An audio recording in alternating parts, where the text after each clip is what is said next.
શહેર અને જિલ્લામાં કમોસમી વરસાદ ખેતીના પાકને ભારે નુકસાનની આશંકા। રાજ્યમાં અચાનક હવામાન પલટાને પગલે વડોદરા શહેર અને જિલ્લાના અનેક વિસ્તારોમાં કમોસમી વરસાદ વરસ્યો છે, જેનાથી જનજીવન પ્રભાવિત થયું છે અને ખેતીના પાકોને ભારે નુકસાન થવાની આશંકા સેવાઈ રહી છે।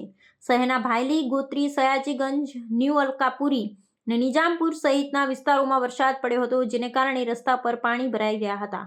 આ ઉપરાંત વડોદરા જિલ્લાના પાદરા, કરજણ, ડભોઈ, વાઘોડિયા, સાવલી, ડીસર અને સિનોર જેવા તાલુકાઓમાં પણ માવઠાએ કેર વર્તાવ્યો હતો, જેણે ખેડૂતોની ચિંતામાં વધારો કર્યો છે।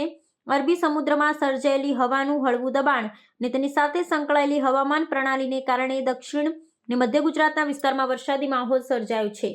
સ્થાનિક ખેડૂતો માટે આ અણધાર્યો વરસાદ બેવડી મુશ્કેલી લઈને આવ્યો છે। ખાસ કરી સિનોર, પાદરા જેવા કૃષિ પ્રધાન વિસ્તારોમાં એરંડા, કપાસ, કેળ અને મગફળી જેવા પાકોને મોટું નુકસાન થવાની ભીતિ છે। ખેતરોમાં લણણી અને કરીને સૂકવા મૂકેલા મગફળીના પાથરા અને ડાંગરનો તૈયાર પાક અચાનક આવેલા વરસાદને કારણે પલળી ગયો છે, જેનાથી પાકની ગુણવત્તા બગડશે અને આર્થિક નુકસાન થશે। ભારે પવન અને ગાજવીજ સાથેના વરસાદથી નીચાણવાળા વિસ્તારમાં જળભરાવની સ્થિતિ સર્જાઈ હતી, જ્યારે પશુઓના ઘાસચારાને પણ નુકસાન થયું હોવાના અહેવાલો પ્રાપ્ત થઈ રહ્યા છે। કમોસમી વરસાદને પગલે ખેડૂત સંગઠનો દ્વારા તાત્કાલિક ખેતીના નુકસાનનો સર્વે કરાવી યોગ્ય વળતર જાહેર કરવાની માંગ કરવામાં આવી છે।